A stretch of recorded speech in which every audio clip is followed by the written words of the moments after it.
Tonight, I'm here to introduce our very distinguished visitor, Professor Ben Kiernan from Yale University. Ben is one of the most well-known historians of genocide. He's the author of a book that is very tragically a very thick book. It's called Blood and Soil: A World History of Genocide and Extermination from Sparta to Darfur. He's also a world authority on the genocide in Cambodia, the author of numerous books that would take me too long to actually read through. He's the founding director of the Cambodian Genocide Program at Yale University and convener of the Yale East Timor project. His work is very well known. He's had a huge impact on the history and writing of the theme of genocide, and it's our great honour, our privilege to be able to invite tonight our speaker, Ben Kiernan, to talk about a global history of genocide. Thank you.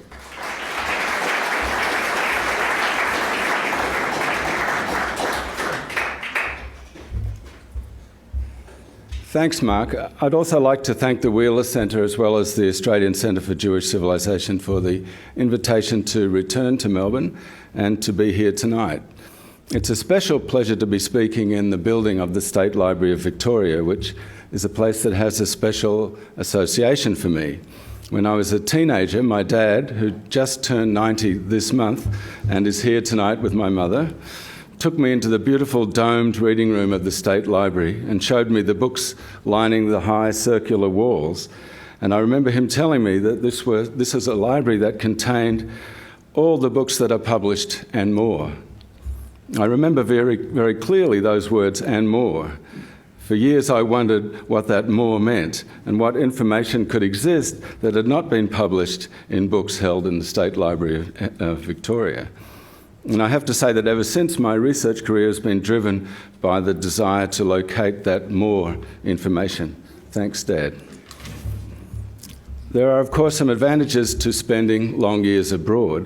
One is coming back after an absence, when you particularly notice some of the gradual or cumulative changes in the meantime that I might have taken for granted or not even discerned if I were living here.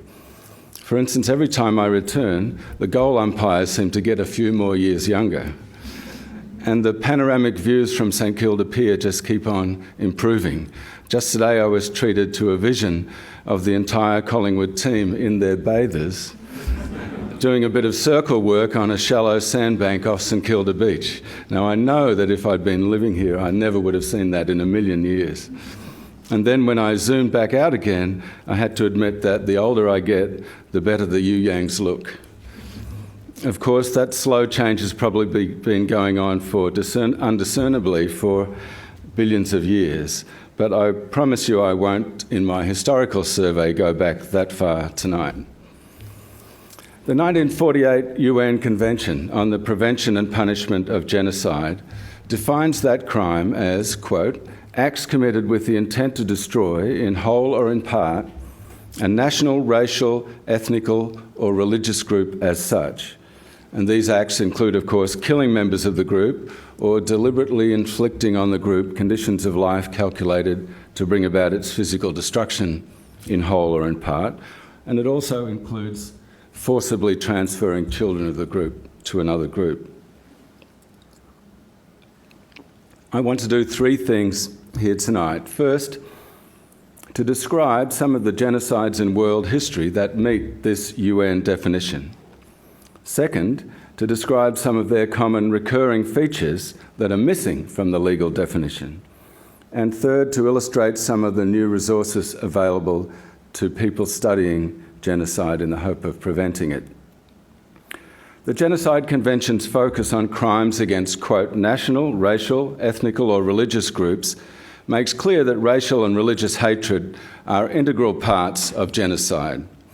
But along with that, I want to draw attention to three lesser-known features that usually do accompany genocide. And these are expansionism, agrarianism, and what I call an obsession with antiquity. The historical record shows, I think, that like racial hatred, these common obsessions of genocide perpetrators can be detected in advance. Genocidal thinking is usually racist, rural, archaic, and expansionist.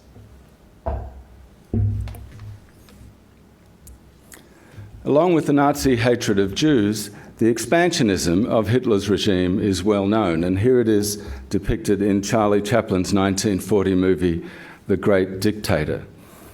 But a lesser-known common feature of genocidal thinking is what I call a cult of agrarianism, a fascination, a romance with the rural world. This photograph of Heinrich Himmler was taken by his niece in 1935, and here we see Hitler's number 2, architect of the final solution, a mass murderer, rurally decked out in German lederhosen, all set to be photographed in a field near his home in rural Bavaria. And cults of antiquity are a fourth feature of this mindset. Genocidal ideology usually seeks precedence and validation in the past. Hitler praised the ancient German Arminius, Hermann, who annihilated Roman legions in the ancient world, and called him the first architect of our liberty.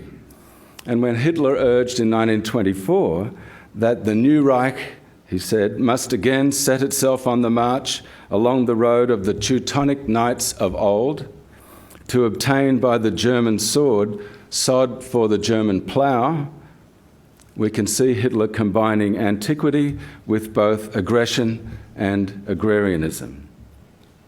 Hitler considered Roman history, quote, the best mentor probably for all time, unquote. And he praised Rome's genocide of Carthage in 146 BC as, quote, the execution of a people through its own deserts. And the Nazis also turned to classical Sparta, even older than the genocide that Rome conducted against Carthage, as another ancient model.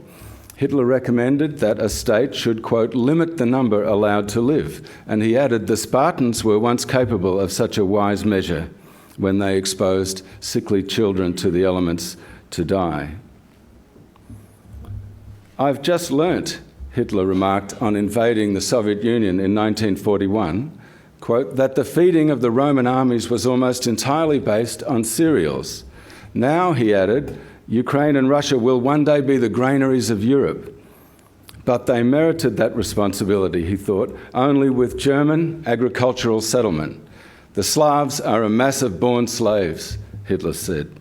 But under the German peasant, every inch of ground is zealously exploited. Nothing is lovelier than horticulture, he wrote. Germans were more advanced, Hitler thought, because, quote, our ancestors were all peasants. He considered, quote, a healthy peasant class as a foundation for a whole nation. A solid stock of small and middle peasants has been at all times the best protection against social evils. Nazis saw and hated Jews not just as a subhuman race as they saw it, but also as anti-peasants, the archetypal town dwellers. And so anti-urban thinking reinforced the virulent Nazi anti-Semitism. Hitler was at least right that the Roman destruction of ancient Carthage was a case of genocide. While we lacked a legal definition until the 1940s, genocide goes back at least as far as the classical era. Cato the Elder, author of perhaps the first recorded incitement to genocide, Delenda est Carthago, or Carthage must be destroyed, Cato had been not just a territorial expansionist, but also an agrarianist, determined to preserve ancient Roman rural values against mercantile threats from cities, commercial cities like Carthage. Cato's work, De Agricultura, on agriculture, began with his ideal citizen, the farmer. Quote, it is from the farming class that the bravest men and the sturdiest soldiers come. Their calling is the most highly respected. But later, in the medieval era, the classical texts were lost, and little was known of what had really happened to ancient Carthage. And medieval thinking about war was less genocidal. Here's a 13th century French depiction of Saul slaying the Ammonites in ancient Israel. It focuses on war, but less on extermination. And the same goes for this medieval depiction of the fall of Carthage, which also makes a classical genocide look more like a medieval siege. However, that changed dramatically at the end of the medieval era in early modern times. First, with the Renaissance rediscovery of classical texts, providing horrendous descriptions of what had actually happened to Carthage. And second, it changed with the onset of European imperialism. At the beginning of the world, said a Portuguese Jesuit in 1559, all was homicide. In post-medieval, early modern culture, the story of Carthage now became much better known and more homicidally depicted. Allusions to supposed biblical genocides also became more prominent and more often illustrated with horrifying detail than they had been in the medieval centuries. An example is this 17th century portrayal by Nicolas Poussin of Joshua's army apparently dealing the Amorites a much worse fate than Saul had the Ammonites in the earlier image. At the same time, European imperial and territorial conquests of most of the globe in the early modern era, or beginning in the early modern era, involved pastoral or agrarian romanticism, as well as both genocide and anti-Semitism, supposedly justified by classical and biblical antiquity. Conquerors turned to ancient empires for genocidal precedents.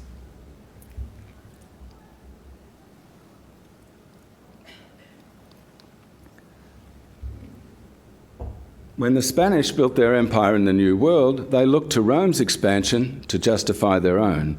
Estimates of the native population of the island of Hispaniola, distributed among these 5 kingdoms at the time the Spanish arrived in 1492, the population estimates range around 500,000 or more or less. By 1514, just 32,000 Indians survived on the island. Over 90% of the islanders perished in 22 years. The Spanish overseer of Indian labour in the mines on Hispaniola portrayed the Indians as descendants of the barbarian Visigoths, adding that God, quote, consented to their extermination. And Spain's court intellectual Juan Ginés de Sepúlveda argued that Indians were barbarians because, unlike the Romans, they'd failed to preserve any monument to their history.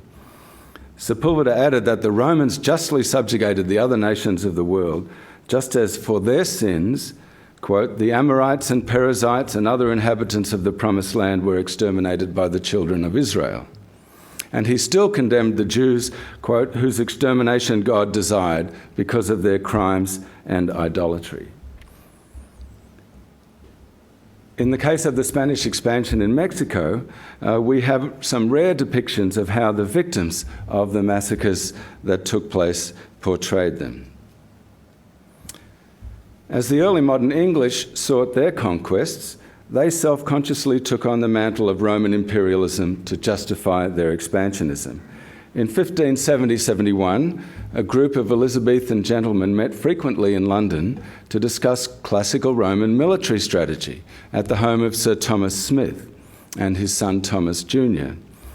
The Smiths and their associate Gabriel Harvey used classical texts as handbooks for colonising Ulster. Another participant in these classical discussions, Sir Humphrey Gilbert, had spent years fighting in Ireland and also wrote in admiration of ancient Rome's supremacy and even praised Cato not just for his incitement to destroy Carthage, but for banishing vice in Rome as well. These Elizabethan knights saw Ireland as Cato had seen Carthage.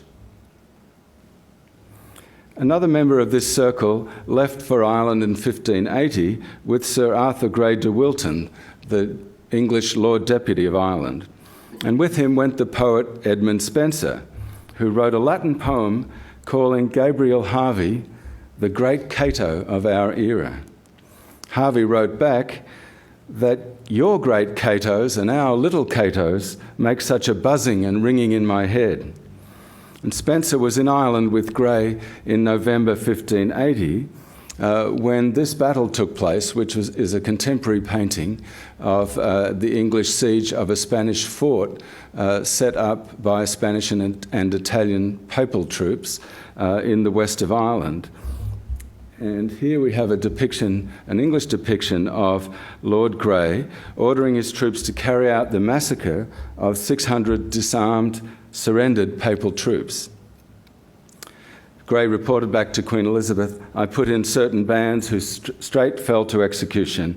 There were 600 slain." This sketch is a woodcut from a 1581 pamphlet which asserted that the papal troops had received their just deserts incited by a blasphemous anti-Christian prelate, the Pope. Potent as they were, classical precedent and religious bigotry were not the sole justifications for the English slaughter which accompanied the expansion in Ireland. Contributing to growing ethnic animosity was the view of many English settlers that the Irish were poor farmers of the land. Colonial propagandists described Ireland as uncultivated or even uninhabited. One claimed that the Ards region of Ulster, claimed by the Smiths, lacked, quote, only inhabitants, manurance, that's agriculture, and policy. Another advised colonists to bring seed and implements as if they should imagine to find nothing here but earth, and indeed little else shall they find. And this is a memorial on the spot in the west of Ireland to the victims of that massacre in 1580. A different kind of agrarian fetish was evident across the world a decade later, during Japan's invasions of Korea in the 1590s. Kill the Koreans one by one and empty the country, quote unquote, was the order of the Japanese ruler Toyotomi Hideyoshi. He urged his forces to punish Chola province, quote, without leaving a thing behind, and he rewarded his soldiers for each Korean they put out of action if they documented it by presentation of the severed noses or ears of the dead soldiers they had killed. And these body parts were sent pickled in barrels back to Kyoto in Japan, where Hideyoshi built this ear mound, which you can see on the center right there, known as the Mimizuka or ear mound. This is an early 1600s Japanese portrayal of Kyoto. And many such mounds sprung up across southern Japan. Archaeologists have taken soundings in this, there it is today, the Mimizuka, and found no evidence of any body parts, but other monuments spread across southern Japan. And a Japanese general war memoirs testified to the burial of 185,000 Korean and 30,000 Chinese heads in these kinds of monuments. Along with this external expansionism, which was aimed not only at Korea but China as well, Hideyoshi's domestic policy of the 1590s was decidedly agrarian. Japanese farmers had to remain in their place, down on the land, as a subservient peasantry. Otherwise, Hideyoshi feared, the paddies and the dry fields will not be cultivated. If the farmers, he said, engage only in cultivation, they shall prosper into eternity. However, should any farmer abandoning his fields go into trade or wage labour, that person, needless to say, and all in his village, shall be brought to judgment. Back in the Atlantic, England's conquest of Ireland had set a precedent for North America. When Humphrey Gilbert went down with his ship in the Atlantic in 1583, his half-brother, Sir Walter Raleigh, took his place. Our land is full, their land is empty, one colonist wrote about the Indians in 1622. They are few and do but run over the grass, as do also the foxes and the wild beasts. Governor Winthrop of Massachusetts colony asserted that the land was unoccupied, precisely because it had not been cultivated in European manner, and therefore could legitimately be occupied for that superior purpose. Winthrop wrote, "The natives in New England enclose no land. neither have they any settled habitation. So as if we leave them sufficient for their use, we may lawfully take the rest. His discovery in 1633 that Narragansett land in Rhode Island was, quote, full of Indians, failed to disturb this notion that the land was unoccupied. Land was free to any who would possess it, wrote Governor Winthrop. But Native Americans did contest occupation of their lands, not every time, but in many cases. And after clashes in 1637, Massachusetts declared war on the Pequot Indians of Connecticut. The settlers declared an offensive war against the Pequots. Boston branded them and all other Indians as a common enemy. 90 soldiers assembled in 3 ships led by Captain John Mason, who, quote, concluded to destroy them by the sword. And the English sailed around the main Pequot fort and attacked the one at Mystic, Connecticut, from behind, the one that sheltered the Indian women and children. Mason had Narragansett Indians form an outer ring. They were his allies. As his own men, the English soldiers surrounded the fort with an inner ring of riflemen. At dawn on May 26, 1637, Mason and Captain John Underhill led the assault. And this is Underhill's sketch of what happened. Once inside the fort, Mason yelled, "We must burn them." And Underhill set fire to the other side of the fort, and soon the flames burned all of the Indian lodges inside the palisade. Everyone perished in the space of an hour and a half, men, women and children, according to Underhill. Others came out 20 and 30 at a time, which our soldiers received and entertained with the point of the sword. Down fell men, women and children. Underhill added that young soldiers that had never been in war were shaken. Doleful was the bloody sight to see so many souls lie gasping on the ground, so thick in some places that you could hardly pass along. The Pequots, Mason wrote, were utterly destroyed to the number of 600 or 700 in just over an hour. There were only 7 taken captive and about 7 escaped. Thus was God seen, Mason wrote, burning them up in the fire of his wrath and dunging the ground with their flesh, manuring the ground with their flesh. The English lost 2 dead. The Narragansett Indian allies of the English thought that this fighting method was, quote, too furious and slays too many men, and Underhill wrestled with the implications of the massacre. It may be demanded, why should you be so furious, as some have said, he wrote. Should not Christians have more mercy and compassion?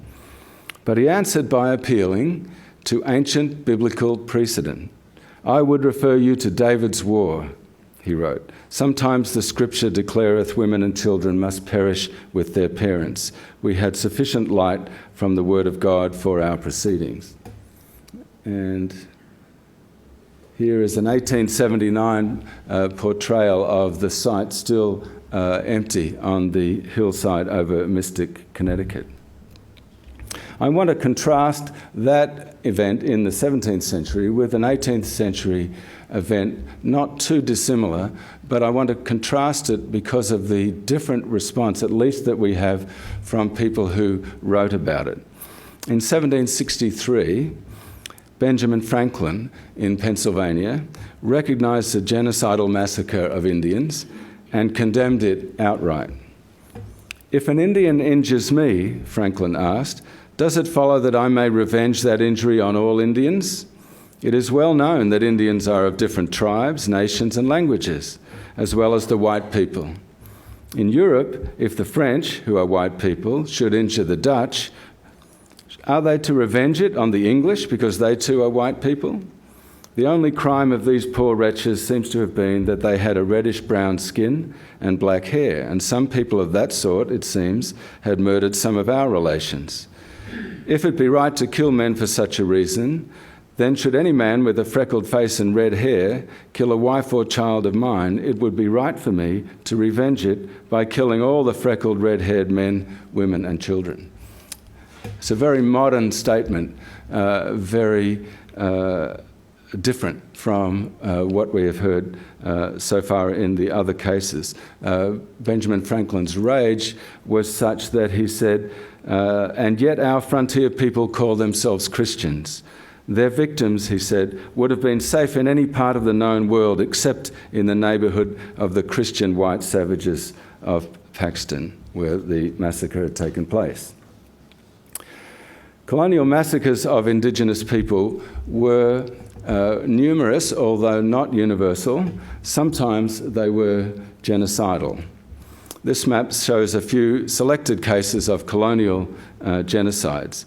The extermination of the Tasmanian Aborigines, 4,000 or so of whom died during British settlement between 1803 and 1874, is fairly well known, but their tribal names, shown on this 1998 map produced by the Aboriginal and Torres Strait Islander Studies Institute, are less well known.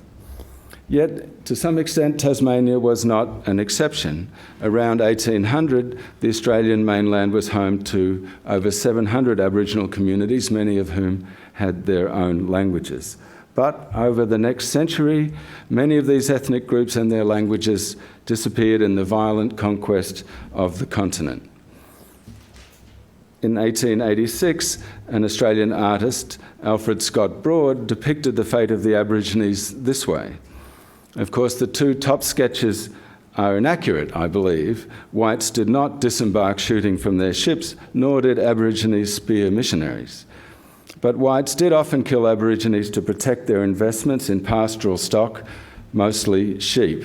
And many more Aboriginal people died of diseases or hunger as their native game retreated at the advance of white farmers and their stock. In both Tasmania and the mainland, settlers argued that the native peoples did not cultivate the land and therefore did or even could not own it.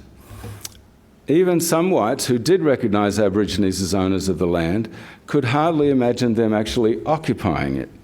This is a map drawn by John Batman in 1835, showing land he considered he had bought from Aborigines here in Melbourne, entitled A Tract of Country Ceded by the Native Chiefs of Southern Australia to John Batman. You'll find this map also in Bain Atwood's book Possession, the Batman Treaty and the Matter of History.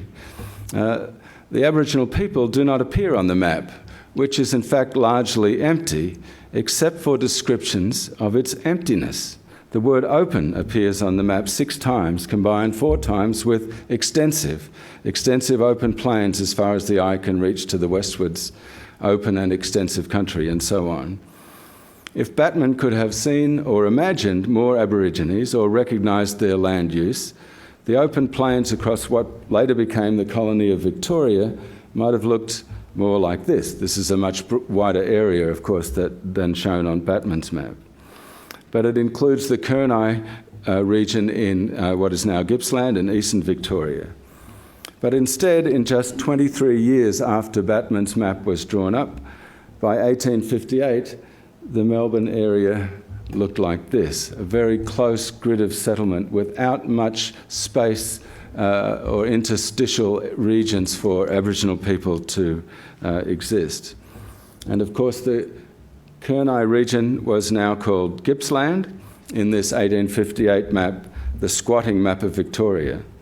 And by then, in less than a quarter century, the 2,000 or more Kurnai people had almost disappeared from hunger, disease, and massacres. Their homes had acquired classical names seen on the map here, like the Acheron River and the Rubicon.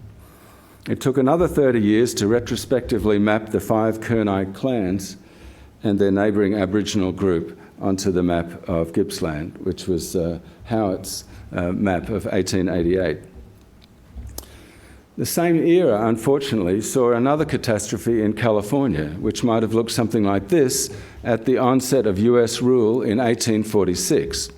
From then until 1874, mostly in Northern California, but elsewhere as well, federal troops, state government and local militias and bounty hunters all conducted repeated, numerous massacres of Indian populations, in particular of the Pomo, the Yuki, the Tolowa and the Wintu, whose lands are shown on parts of this map.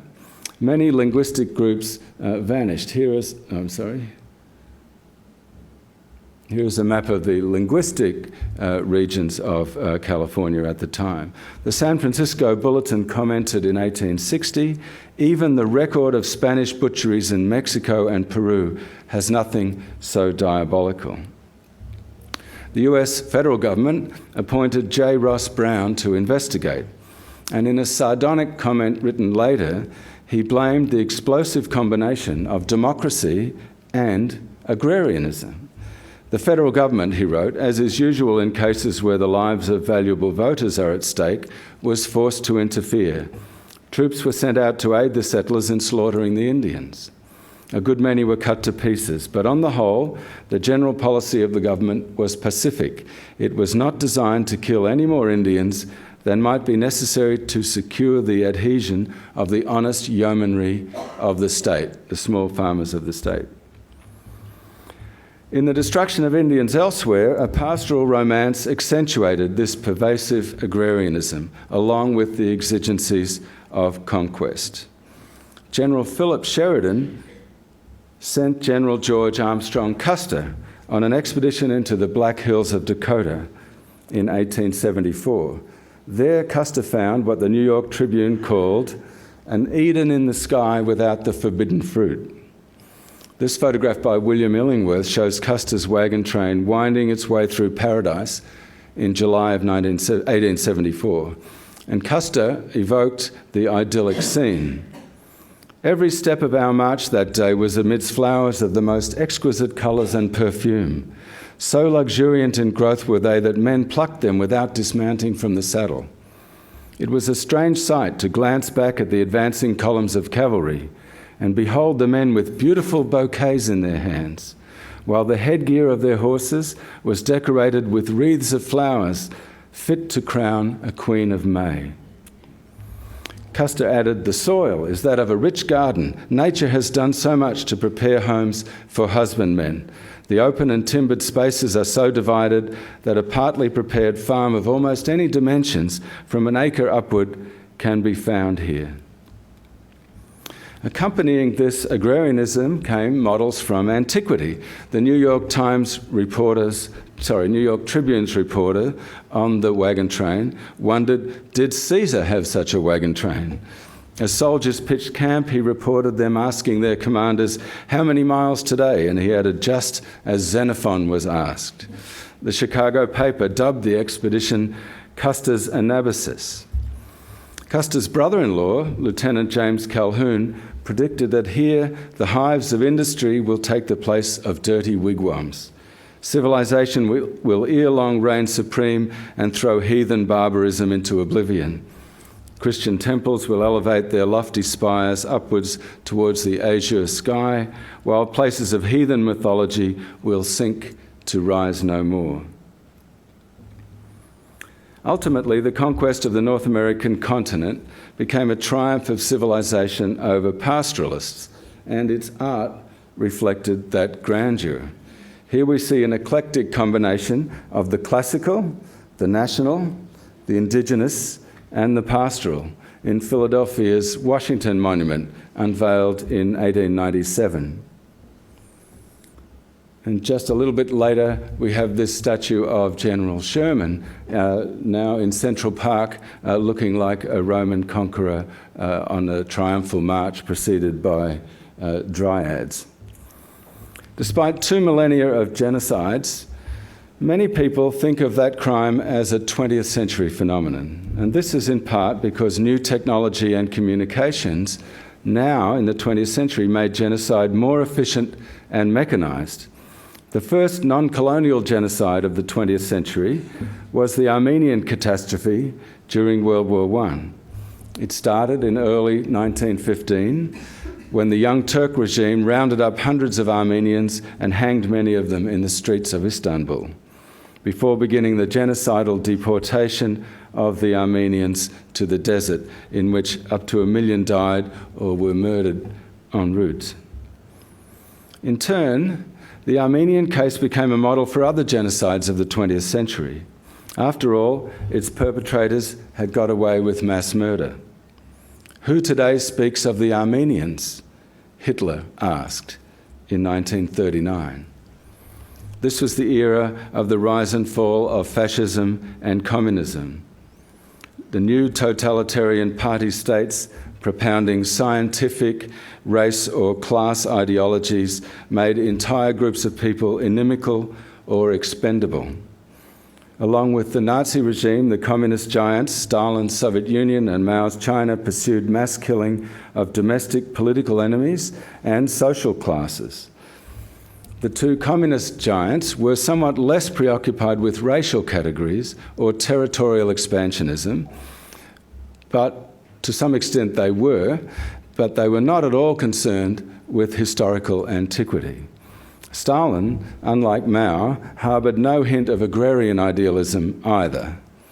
Despite these important exceptions, large exceptions, the major themes of previous eras, racial and religious hatreds, fetishes with history and agriculture, and territorial expansionism persisted in most cases in what has been called the century of genocide, the 20th century. This photograph shows Adolf Hitler on the right and Hermann Goering on the left at Hitler's mountain home, which he called Haus Wachenfeld in the Bavarian Alps. Ignatius Feyrer published the photo in Homes and Gardens magazine in November 1938. And he described this, quote, sunny subalpine home hundreds of miles from Berlin's uproar and set amid an unsophisticated peasantry of carvers and hunters. Of the squire of Wachenfeld, Feyrer wrote, "It is over 12 years since Herr Hitler fixed on the site of his one and only home. Here in the early days, Hitler's widowed sister kept house for him on a peasant scale. Sometimes when state affairs are over, the squire himself, attended by some of his guests, will stroll through the woods into hamlets above and below. There, rustics sit at cottage doors, carving trinkets and toys in wood, ivory and bone. Frauen Goebbels and Goering, in dainty Bavarian dress, arrange dances and folk songs," unquote. Here is Himmler in the autumn of 1942 inspecting cotton fields in newly conquered Ukraine. The results of this Nazi ideology and action are well known. A Jewish woman prisoner in Auschwitz, an open mass grave with thousands of bodies of Jews in Ukraine in 1941 or 42. And here, a Nazi propaganda poster in Ukrainian. "The collective farm system has come to an end. Every hard-working peasant will get land of his own," proclaimed this Nazi propaganda poster in February 1942. Of course, it was the propaganda, it was the ideology, but it wasn't the policy. The policy was that the Ukrainians, like other Slavs, were inferior to Germans, and the idea was to settle much of Ukraine with German farmers. And here is a portrait of a German farmer in Ukraine in 1943 from an SS magazine. Excuse me. This was on the cover of People and Race, Volk und Rasse, in February 1943, and it's the cover story about an SS officer meeting this old German farmer, descended from German settlers from several centuries before, who was now reunited with the German homeland. And the SS officer describes the teary greeting, almost romantically describing this supposed return to German control over this territory. Across the other side of the Eurasian landmass, the Japanese were invading China in a war of expansion in the 1930s and 40s, which apparently caused the deaths of more than 10 million Chinese. And the ideology also included settling colonial farming families on the land, the Japanese being supposedly more proficient at farming the land than the Chinese, whom they were displacing and killing. And we also see in this 1938 cartoon the the Japanese farmer using chemical spray to destroy pests, that is, communist and Chinese enemies. Pol Pot's Khmer Rouge regime in Cambodia during the late 1970s combined Stalinist communism with racism and agrarian idealism, and also with a cult of antiquity, but not of Rome. It was of the Angkor era of Cambodia's classical glory. Pol Pot, when he was a student in Paris, called himself Khmer Dam, the original Khmer. And he spun a national narrative of Cambodia's lost glory since the medieval era of Angkor.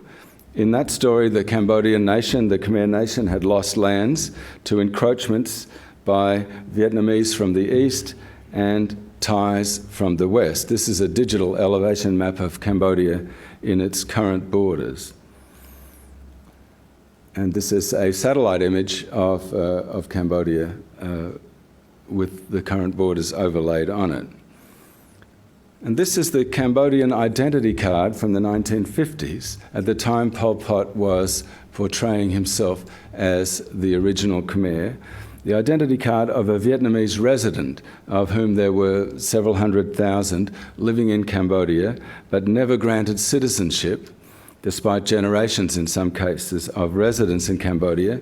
And they were obliged to carry this identity card.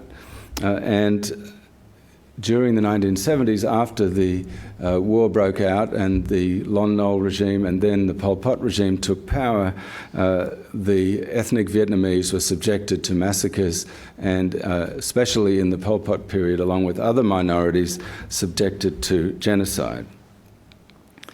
What happened in the meantime? From the mid-1960s, the Vietnam War had spilled over into Cambodia, and the small guerrilla forces of Pol Pot and the xenophobic Khmer Rouge communists grew from several thousand in 1969 to over 200,000 troops and militia in 1973. The Khmer Rouge leaders envisioned an agrarian society free of urban contaminations, and when they took the capital, Phnom Penh, in April 1975, they immediately evacuated its 2 million residents into the countryside, blew up the National Bank of Cambodia, which you can see here, a photo I took in 1980. It was still unreconstructed, and launched attacks into communist Vietnam. And 4 years later, by 1979, 1.7 million Cambodians had died, a fifth of the population. Meanwhile, in 1976, the Khmer Rouge turned the Phnom Penh High School into S21, their secret central prison and extermination centre. And here the Khmer Rouge jailers photographed 4,000 prisoners, or at least 4,000 photographs survived, but we know that approximately 16,000 prisoners were killed there. Only 7 survived in 1979 when the regime fell to a Vietnamese invasion. And this is the burial site of many of those prisoners being excavated in September 1980 when I visited Cambodia. The site is now a memorial with skulls stored behind glass walls in a Buddhist stupa. This is a different location, a different kind of memorial. This is a memorial in Vietnam to Vietnamese peasants who were killed by Khmer Rouge cross-border raids in 1978. And this is another memorial also in Vietnam to a massacre in March of 1978. And here is a Vietnamese magazine cartoon with their own sense, depicting a different sense of antiquity. This is depicting the ancient Chinese emperor Qinzhi Huangdi. You can see the Great Wall of China, which he began building in the background. He's also the emperor who burned the books and also was extremely repressive. And you can see piles of skulls behind him. And this Vietnamese cartoon showing Pol Pot and Ieng Sary's Cambodia a pile of skulls and burning books. And the emperor is telling the Khmer Rouge officer that you are doing a very good job of following my example. So that's a different kind of perception of the role of antiquity in this particular case. Unfortunately, ethnic antagonism hasn't ended in Cambodia. This is a defaced portrait of a Thai actress who some years ago was reported to have claimed that Angkor belonged to Thailand, which resulted in riots in Cambodia, although she denied saying it. The Thai embassy was sacked, Thai businesses were sacked. So there's still a very sensitive ethnic concerns in Cambodia. Around about the same time as the Khmer Rouge came to power in Cambodia, the Indonesian government invaded and its army invaded East Timor and subjected it to a 24-year occupation. This photograph was taken just beforehand. And in that 24 years, about the same percentage of the East Timorese population perished at Indonesia's hands, over 20%, as Cambodians did at the hands of the Khmer Rouge.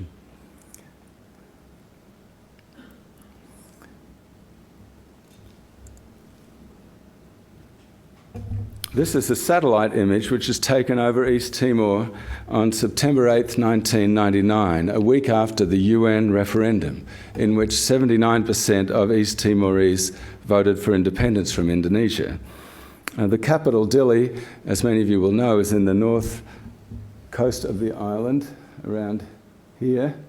And this satellite image is so detailed that it captured the actual scorched earth tactics of the retreating Indonesian forces. So when the high resolution is such that when you zoom in on the Dili area, you can see the black plumes of smoke pouring out from the city as the Indonesian forces had set fire to 80% of the buildings in the country. And the red splotches there are fires that they had set.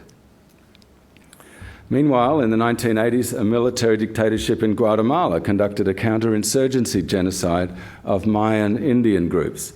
And in an age-old theme, the Guatemalan regime urged the survivors to become new farmers, as in this propaganda poster. And here is a satellite image over a 6-year period in which the genocide took place. And the red splotches show areas that were forested in 1979 and deforested, having been subjected to scorched earth tactics in 1986. And this is in the homeland of the Maya Ixil in Guatemala, the Ixil Triangle as it's known. So we can see here the environmental impact of genocidal scorched earth tactics as revealed in a satellite image. In 1994, the Tutsi minority in Rwanda, who were obliged to carry ID cards revealing their ethnicity, were subjected to a genocide. And this one came complete with its own cult of antiquity. One of the perpetrators, Ferdinand Nahimana, published this map. Here he is on the left on trial in Arusha in the UN-sponsored tribunal. He's now serving a life sentence for genocide. But the year before the genocide broke out, he published this map of Rwanda emphasizing the former Hutu kingdoms, which had been disrupted and contaminated by the arrival of the Tutsi migration, which he dated to the 17th century, disturbing the pristine ethnic purity and peace of the former Hutu kingdoms. And he went on to become one of the major ideologists of the genocide. Here is a post-genocide satellite image of Rwanda. The blue dots represent mass graves from the 1994 genocide. The red dots represent memorials to the victims. And the green dots, I'll focus on them, represent sites of resistance to the genocide. And in the east of the country, on Lake Kivu, is where we found several of these green dots representing Tutsi, mostly Muslim in that case, a small Muslim minority, who resisted and were tracked down, and their territory was deforested. You could see the deforestation that's going on there as the militias of the regime briefly tracked down and tried to kill the surviving Tutsis. In 2003, genocide broke out in in Darfur, and here we see genocide again go hand in hand with territorial expansion as the conflict spilt over from Sudan into Chad and even into the Central African Republic. I just want to share with you a satellite image and some work on analysing it that was done by Russell Shimmer at the Genocide Studies program at Yale. He took these satellite images and showed the change over time from the outbreak of the genocide in 2003. The initial change by 2004 is the large blue splotches there. You'll see that there was a decrease in vegetation because the people have been killed or driven away and they're no longer planting their crops. And so the blue represents a relative decrease in vegetation from the year before the genocide. But over the longer term, the result is the opposite. What we have here is a massive increase in the biomass because it's not just the people and the farming that has been stopped. It's not just the people who've been killed, but the stock, the goats and sheep and camels and cattle have been driven away and looted by the Janjaweed militias who carried out the genocidal destruction and expulsions. And the result of that over a 4-year period after the genocide is a massive expansion in the biomass. Another way of perhaps seeing the ongoing impact of genocide. So 4 telltale characteristics of genocide have recurred regularly since the 15th century in my case, but also before. This is the preoccupation of perpetrators with race, antiquity, agriculture, and expansion. Even as urbanisation spread over the globe in the 20th century, a violent form of agrarianism still flourished through its final decades. From Eastern Europe to Southeast Asia, from Central America and Central Africa, genocidal regimes across the political spectrum that massacred ethnic enemies also sponsored agriculturalists and settlers, employing the same terms in a variety of vocabularies. The Nazis in 1943, the Khmer Rouge in 1976, the Indonesian military in East Timor in 1980, the Guatemalan dictatorship in 1983, and Rwanda's Hutu regime in the 1990s all coined their own words for, quote, model farmers in their own languages. Despite all these catastrophes, the 16th century Portuguese Jesuit was wrong. All was not homicide at or since the beginning of the world. There have been many exceptions, and genocide is in fact not a universal phenomenon, not even in the early modern and modern world. Large historical processes made genocide more likely, but it is always the result of decisions made by individuals, usually very few, who think in certain similar ways, discuss them, and set about putting those views into action. Others oppose them. Genocide is not inherent in human history, but it is recognisable there. Often it is detectable in advance. It can be seen coming. We have to recognise it, as Benjamin Franklin did. Thank you.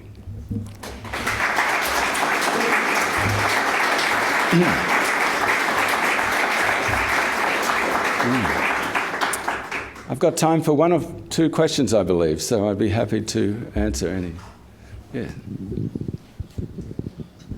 Professor Kiernan, thank you very much for your really broad-ranging discussion of genocide. I'm particularly interested in what happens after genocides, and we have at the moment the phenomenon of various tribunals and international criminal courts taking place. And I wondered if you'd care to comment on the current one which is drawing to a close in Phnom Penh, and that is the extraordinary chambers of the courts in Cambodia dealing with some of the pulp of the Khmer Rouge leaders. what your view is of the efficacy of these tribunals and what effect they might have on future generations.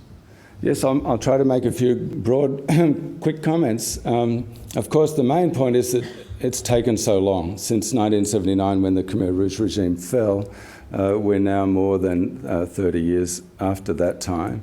And unfortunately, many of the top leaders of the Khmer Rouge regime were not brought to justice, died in some cases in their beds before that happened. There's a number of reasons for the delays. I think the first 20 years or so, it took that long for the international legal mechanisms and indeed for international recognition that what had happened was genocide and needed to be brought to justice, really didn't get going until the late 1990s. The UN appointed a commission of jurists to investigate, which reported back recommending a tribunal in 1999, and that became then UN policy. But it was 20 years after the event, and it wasn't long after that. I think Pol Pot had already been killed by some of his colleagues. He'd also driven a truck over his former Defence and Security Minister, Son Sen, into Nissan, killing within the Khmer Rouge, prevented some of them from seeing justice. And now we've had, even while the tribunal's been running, it's been running very slowly, and Yang Tirit, one of the four major defendants, was found unfit to face trial, and her husband Yang Sari, who was even more senior, Deputy Prime Minister of the Pol Pot regime and brother-in-law of Pol Pot, recently died, and so we are left with two major defendants, Khieu Samphan, who was head of state of the Khmer Rouge regime, and Nguyen Chia, who was number 2 to Pol Pot, and also very important. So I think it is important that the trial is occurring. There are other possible defendants, one of whom recently also died, but without being charged. But I think it is more important that these trials have occurred, at least. Better late than never.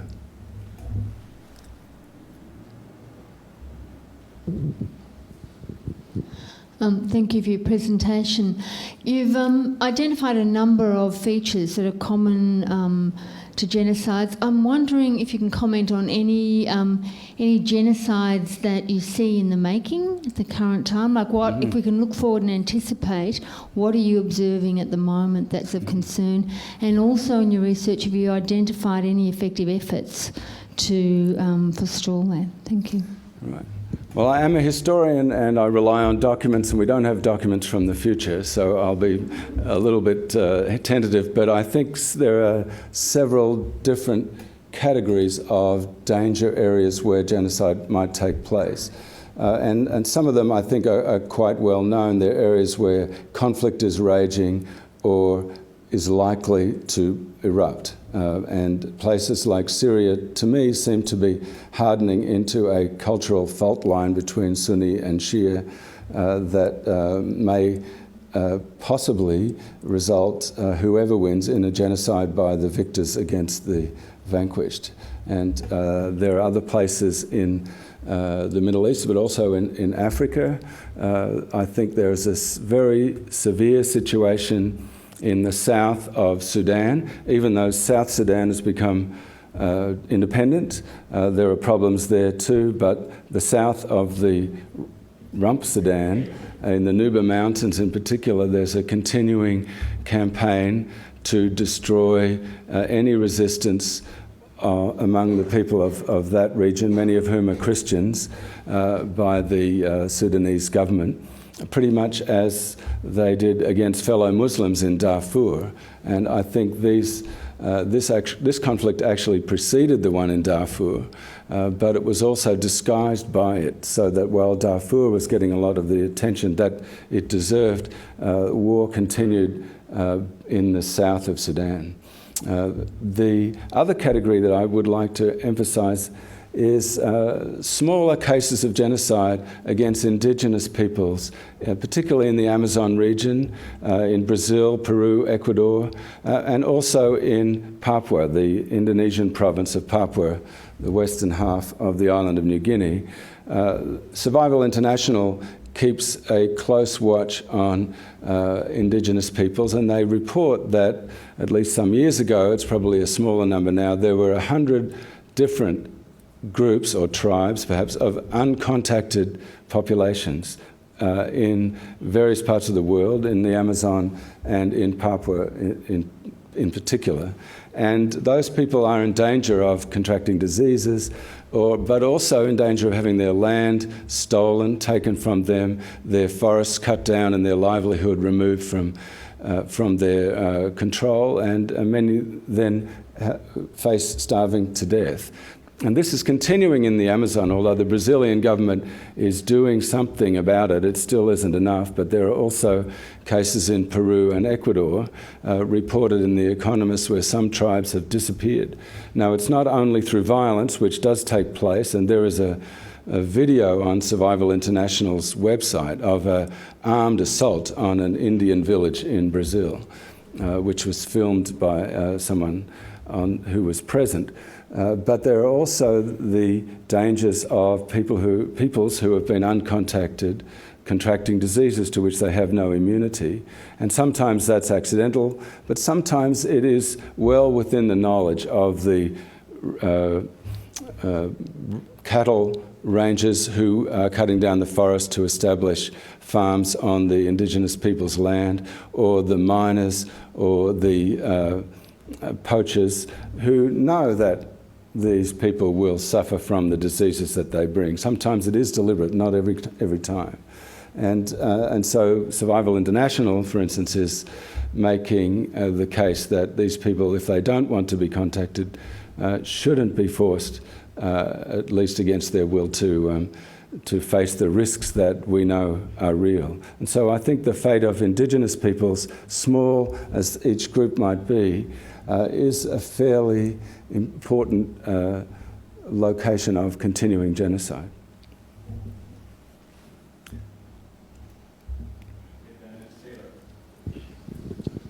Oh, it's not on. Hello. Good to see you again, Professor. Taylor Spence, Monash University. Really enjoyed this talk, and I was pondering throughout the talk about what you thought the connection was between the archaism, this kind of emphasis on antiquity that you see within kind of genocidal tendencies, and the belief in modernity. Because clearly expansion and genocide also have served settler populations in their visions of progress, right? Mm-hmm. And so I'm still trying to understand the connection between seeing the displacement of indigenous populations and their inevitable demise, quote unquote inevitable demise, as part of kind of progress, as the future of modernity, and this invocation of antiquity, and particularly agriculture during times when most people weren't farming, right? I mean, most of those genocides that you talked about in the 19th and 20th century, industrialization is taking place, and most people are not supporting themselves with working on the land, yet that vision is invoked constantly. It's like this interesting two-faced, it's like a Janus-faced thing, right? Looking backwards and looking forwards. So I wondered if you could comment on that. Thank you. I think that's very important. I think these two things go together in a kind of yin and yang, perhaps. The best example of that, I think, is the Nazi regime, which was a highly industrialized, extremely well-armed, modern political juggernaut. But at the same time, it had an ideology which was, in some respects, archaic and backward-looking and romantically obsessed with antiquity. I think the two go together. I think the obsession with antiquity is a product of modernity that is much more there. But I think you can see it even as far back as Cato's Rome, where he talked about Greek sophists and homosexuals contaminating the pure Roman culture. That was a reaction against modernity even then. And I think it happens at different eras in history, but it goes along with Roman military power. In fact, that is what's necessary to conduct the genocide. But the ideology of the archaic, pristine past is what drives it ideologically. Thank you very much.